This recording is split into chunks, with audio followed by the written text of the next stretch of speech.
Hello and welcome to the Craft Beer Corner. For today's beer review, we are doing two different brewers, but the same style.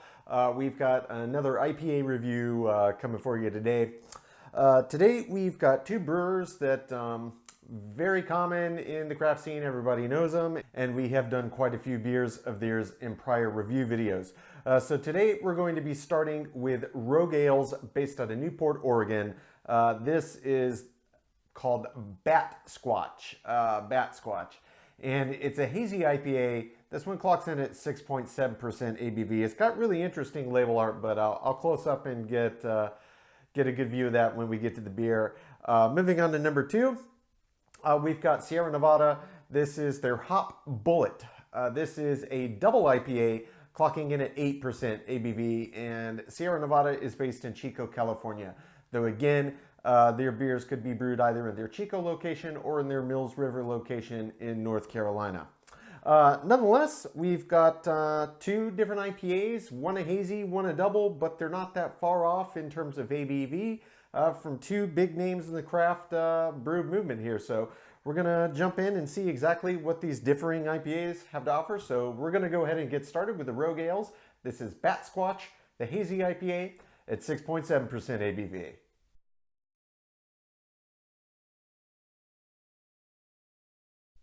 Okay, so jumping right into our first beer of today's IPA review, we have got Rogue Ales Batsquatch. This is a hazy IPA, clocks in at 6.7% ABV. Again, Rogue Ales is based out of Newport, Oregon. So first thing in terms of label art, this is kind of cool. It's got a really cool color scheme on it and this kind of old-timey horror movie script on the bottom. I'll try to angle it so it's not getting glared out, but it's a Batsquatch. If you're wondering about a Batsquatch, they do have a little information on the back. Evidently, it's fabled that such a beast lives in the woods on the mountain, in the woods that are on Mount St. Helens, the Batsquatch. So a hybrid of a bat and a Sasquatch. Nonetheless, another thing that Rogue Ales does, I haven't seen it on all their beers, but I've seen it on a lot of the ones that I have tried recently. On the back, they have this little kind of where this falls in the kind of major hop categories of what to expect in terms of flavor, and they kind of show you a color-coded intensity on it. On the back here, they have tropical as the dominant with citrus just below that, and then just a hint of pine and a hint of bitter. They also have malt as a subcategory, so it's not exactly like explaining all of the different standard characteristics of hops, but I do see it on their IPAs. I don't know if they do it on their other beer styles, but it might give you a good idea of what to expect. We'll see if we agree with their assessment. And they also happen to mention on here that this is 54 IBUs. Again, IBUs, that's just the base actual science behind the bitterness units of the beer, but it doesn't necessarily mean anything whatsoever in terms of bitterness perception. That's all up to the individual and really comes down to a balance of, characteristics of the hops in the malt bill, any added sweetness, et cetera, and everybody's individual palate. So let's go ahead and get this one cracked. I'll try to be gentle here, hoping I don't release that so quickly that it goes bonkers. Yeah, I've been trying to be more careful when opening my cans as I go a bit quick, and it seems like they just want to spill all over my table. But we'll get this poured in. I'm using my old Sam Adams tulip glass, one of my favorite glasses. Really, it's an all-purpose glass. It works great for all beer styles, but I particularly enjoy it for IPAs because it does a great job of both trapping and pushing up all of those wonderful hop aromas from the beer due to this great tulip shape. I didn't quite get the whole thing in there. It's forming a really great head, but let's hold this up to the light.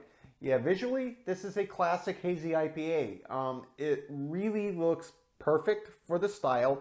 It's essentially a hazy appearance to what is a standard IPA color. I mean, that is right smack in the middle of what I picture in my head when I think of an IPA in terms of depth of color. It's just hazed.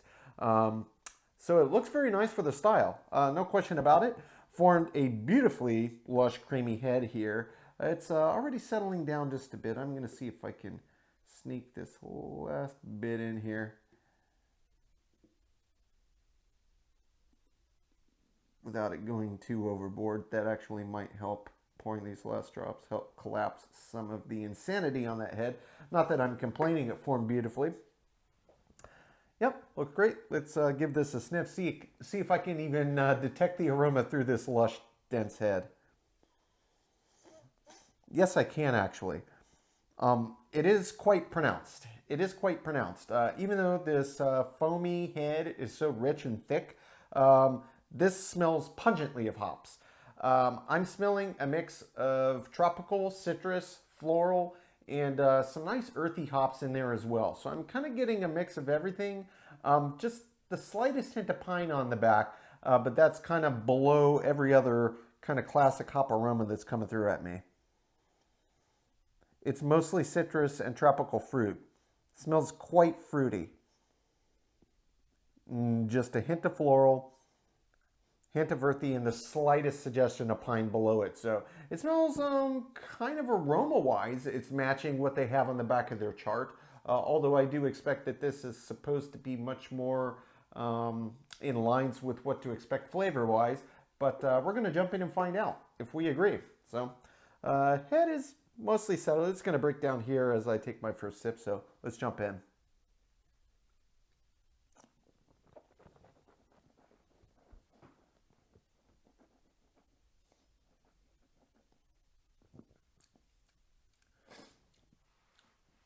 Okay. Okay.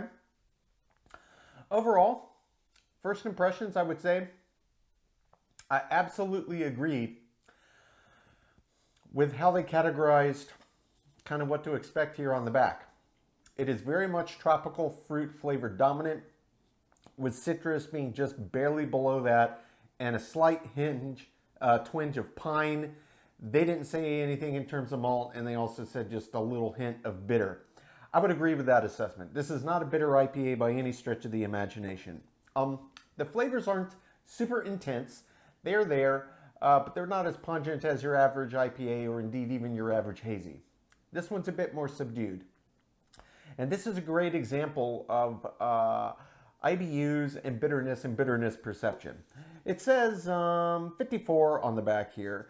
That's not a ton of IBUs, but it's not a small amount either, particularly talking in a hazy, but I can tell you the bitterness perception, not particularly high, at least for me.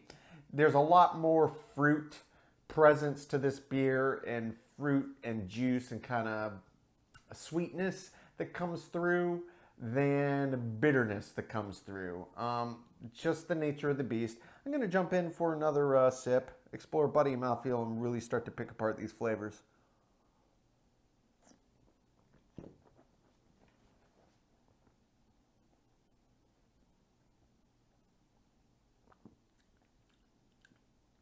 Body, I'd say, is medium. Really right smack in the middle, medium.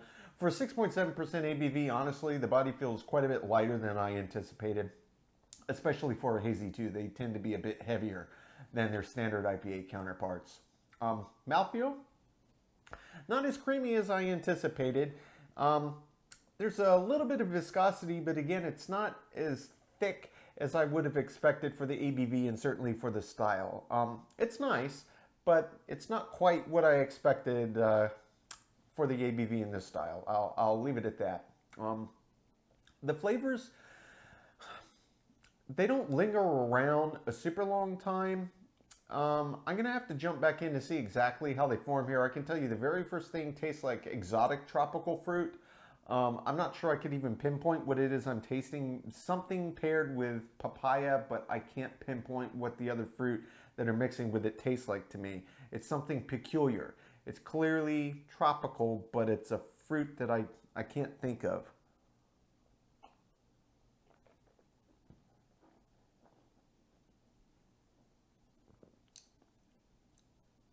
That's the very first flavor. Then behind that, and just a little bit less intense, is citrus. I would say probably orange, maybe mandarin orange. Is what it comes through in tandem with that.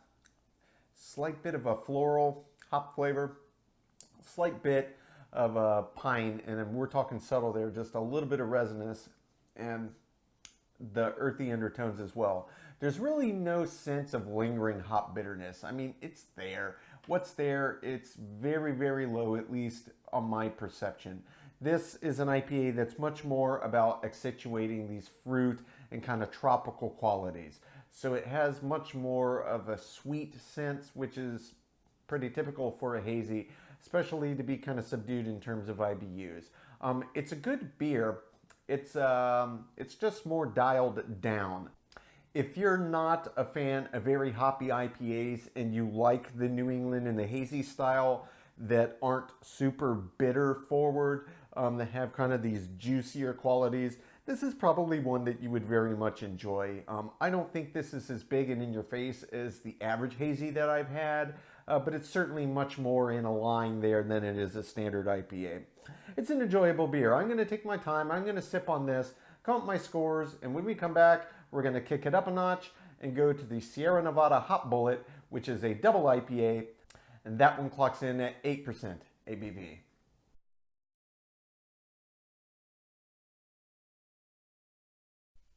Okay, so jumping into the second beer of today's IPA review, we're moving on to Sierra Nevada's Hop Bullet. This is a double IPA or Imperial, whatever you care to term it. 8% ABV. They're based out of Chico, California. Again, it could have been brewed in Chico or in their Mills River, North Carolina location. Since I'm East Coast down in Florida, I am assuming that it's from the North Carolina location. Nonetheless, in terms of art, Sierra Nevada is one of those brewers that's rather subdued with their label art. This is no exception. It's just got a very, very clean design. It's got a hop cone on there. That's about the extent of the exciting features. And to be honest, I kind of liked the script on the name of the beer. It also looks quite nice. But that's about it. 8%. Double IPA Hop Bullet. Let's jump right in.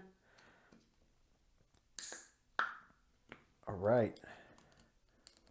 It's 2 cans in a row today that I didn't have wanting to spill all over my table. Getting there.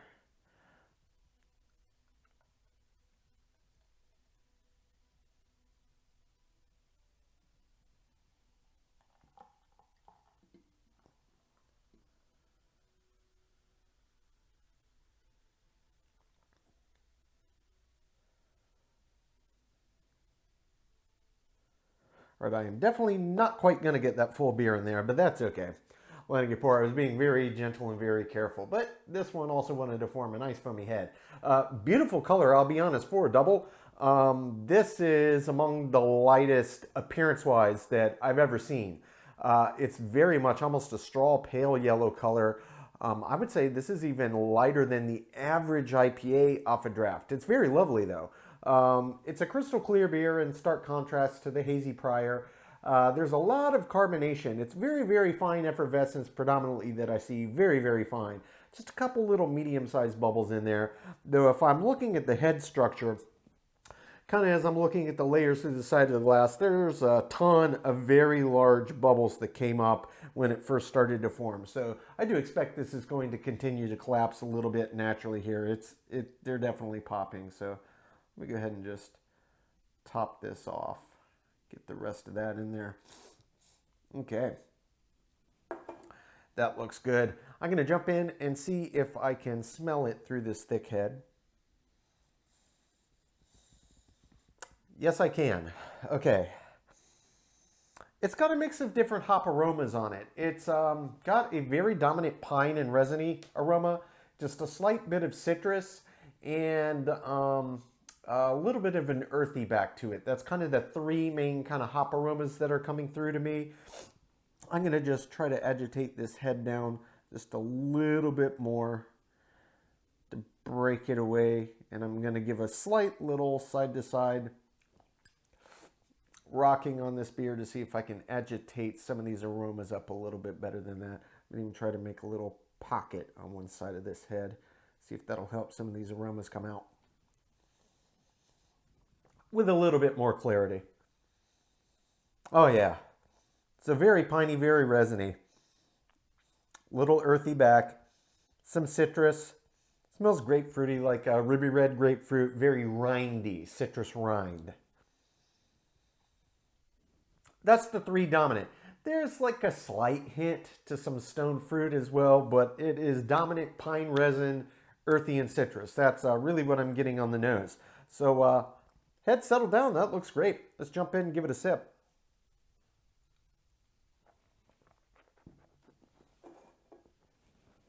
Mm. Mm. Ooh. Okay. That's a big one. For a double, this is a very hop forward, very bitter forward.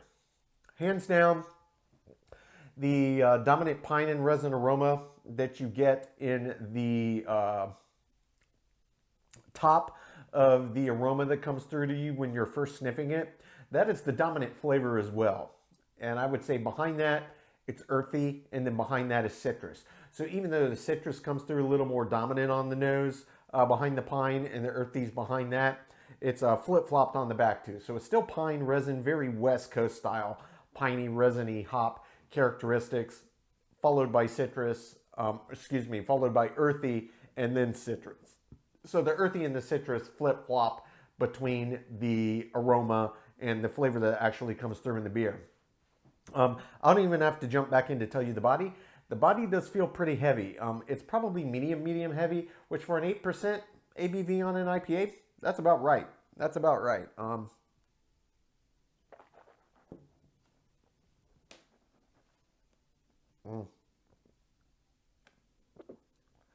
Mouthfeel, yeah, it's definitely medium heavy, kind of teetering on the edge. So that's really right on point.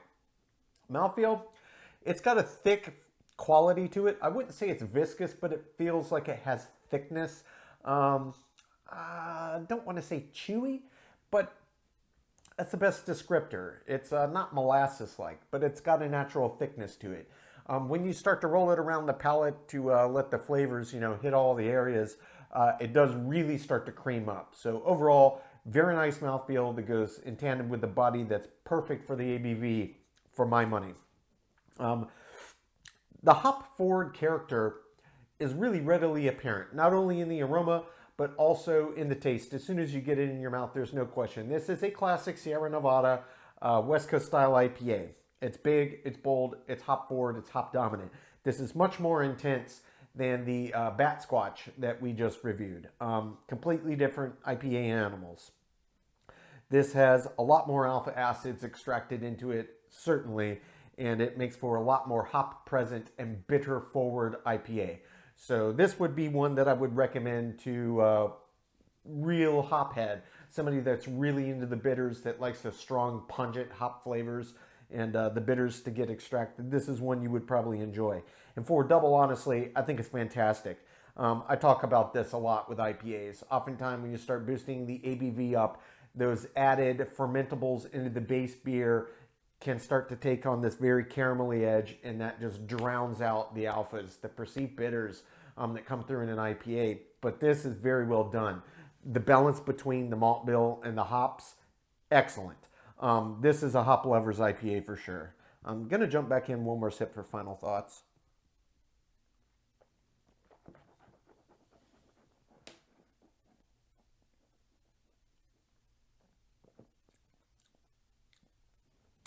Aside from the hops, this has a very nice malt bill, actually, since we're talking about the malt.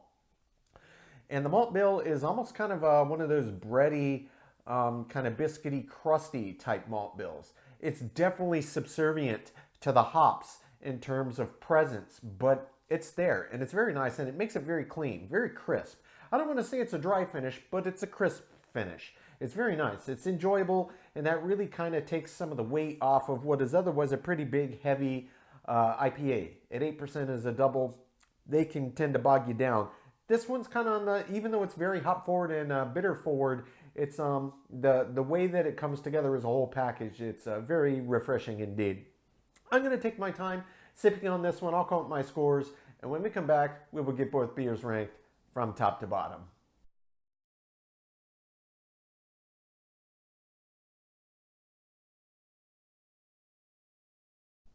Okay, now that we've gotten to enjoy both of these beers, we're going to get them ranked, starting with the Rogue Ales Batsquatch. This is the hazy IPA, 6.7% ABV. Rogales is based out of Newport, Oregon. Starting with this one, the aroma. The aroma on this was nice. It was certainly more pronounced than average, though not as pungent as some. It did smell nice. It smelled very fruit forward and had a very good hop presence.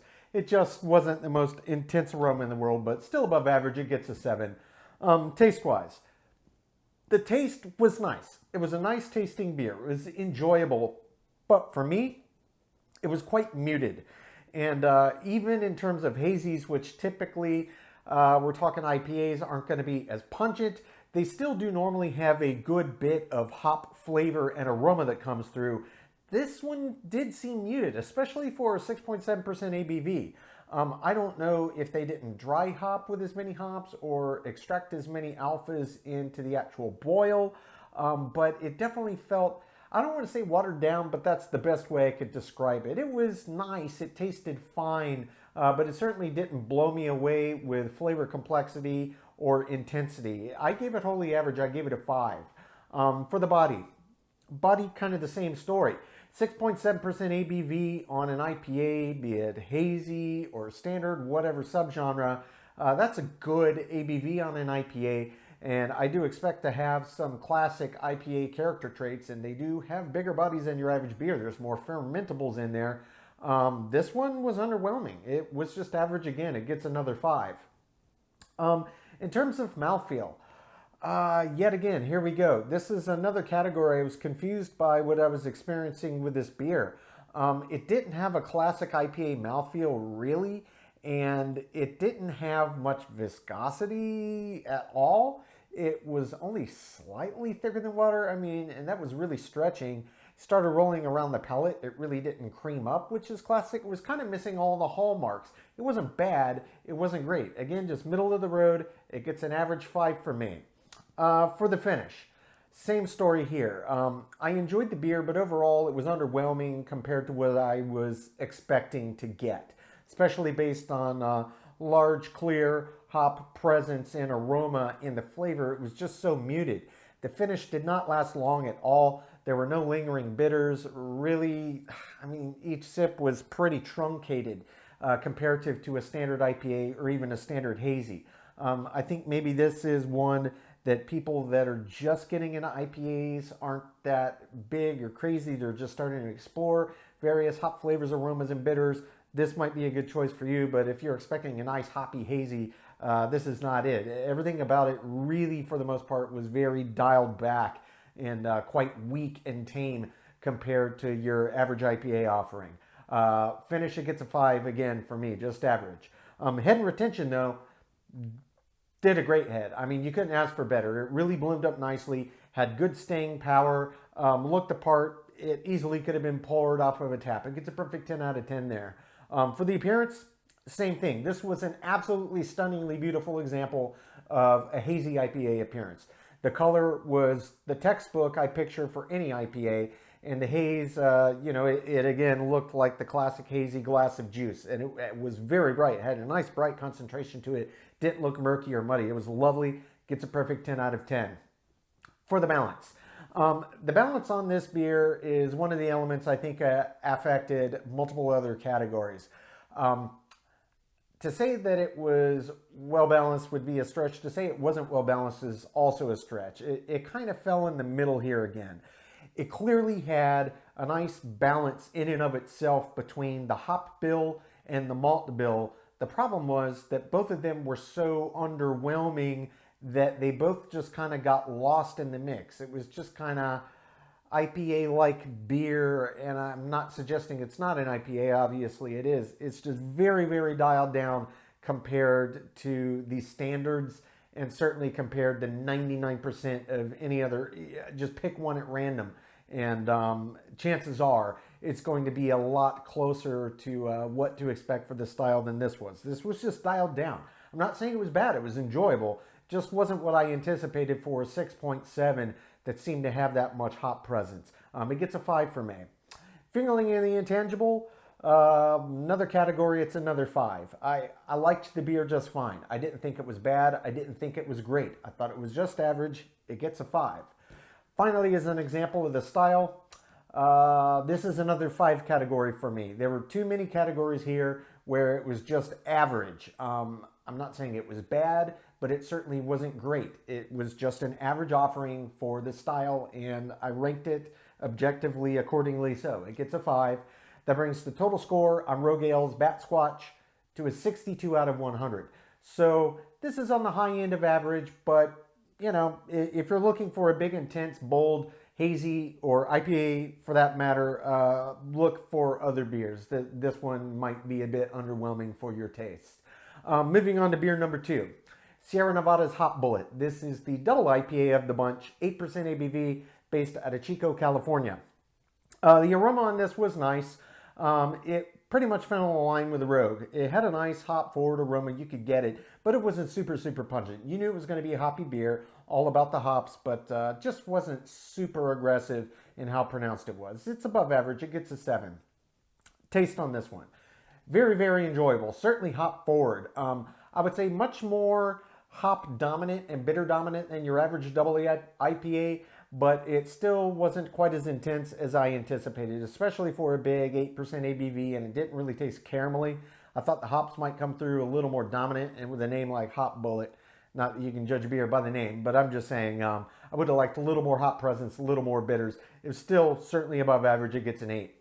Body on this one was fantastic. This had a huge body, even bigger than I anticipated for an 8% ABV. It had massive substance and really lets you know you were drinking a double IPA. I loved the body on this beer. It gets a 10 out of 10. Mouthfeel, same thing. Massively viscous, bordering on chewy. It just had such presence, and it really did cream up when it started to roll around the palate, so it kind of got the best of all worlds. Gets a perfect 10 out of 10 for me. Finish on this beer. I was surprised by the finish on this. It was tasty. Each sip was enjoyable, but really the flavors died out far quicker than I anticipated, no question about it. Even though this was a bold hop forward beer, and it certainly had a heck of a lot more bitter presence than the prior, it really didn't stick with you on the palate at all. I don't want to say that at all, but comparative to what I anticipated on this hop forward of a beer. It's like the alphas just died away. The bitters didn't linger, which I also found surprising considering how thick and viscous it was, but high end of average, it gets a 6. Head and retention, just as with the prior beer, this was picture perfect. It gets a 10 out of 10. Appearance-wise, this was a very nice looking beer. Now, I talk about this often when we talk about IPAs, doubles, imperials, etc. This was actually just a tick lighter than you would expect for the norm on a double, which actually that might have been flavor-wise a boon for the beer because it didn't develop these caramelly malt characteristics that typically drown out the hops and the bitters in the higher ABV IPAs, but it was just a little lighter than you anticipated in a double. It was even on the light end for a standard IPA. I did dock 1 point. I gave it a 9. Balance on this beer. Very well balanced. Really the only thing I could say is find a way to extract more alphas into the base beer to let them stick around the palate more. It had nice up front, but it didn't have much staying power, and I would have liked the longer finish and those just a little more alpha acids balanced into the boil probably would have done it. I docked 1 point. I give it a 9 out of 10. Feeling in the intangible, I really enjoyed this beer.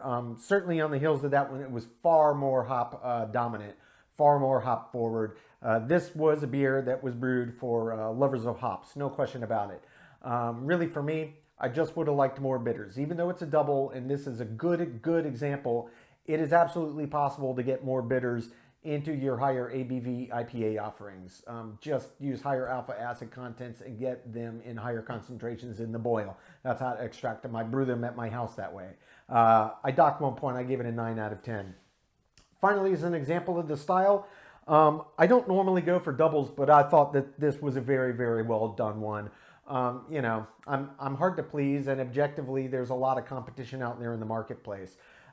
This was very close to being what I would want in a double IPA that I would actively purchase for myself to drink with regularity. I just get more hops in there, get more hop presence, and get more alphas extracted into the base beers so that the bitters stick around and linger around the palate longer. But it was close. I only docked 1 point. That gives it a 9 for the example of the style. That brings the total score on Sierra Nevada's Hop Bullet to an 87 out of 100. So between the two, we're looking at a 25-point spread. That's substantial. Completely different beers in their own right, both hazy, double, and tamer and more intense. So it really just depends on your own personal taste. I'm rating objectively based on what I'm experiencing, but I'm not here to tell you which is a superior beer. Everybody's tastes are different. That's the beauty of having so many options out there in the marketplace. Certainly, I am just here to give you the information of what I experienced, and whatever you like, by all means, go enjoy it. Folks, that's today's review. I sincerely appreciate you tuning in today. Please don't forget to like, comment, and subscribe. And if you want to know when our videos go live to YouTube, you can click the notification bell icon. It is right next to the subscribe button. Till next time, keep it beer, keep it craft. We'll see you on the next one. Cheers.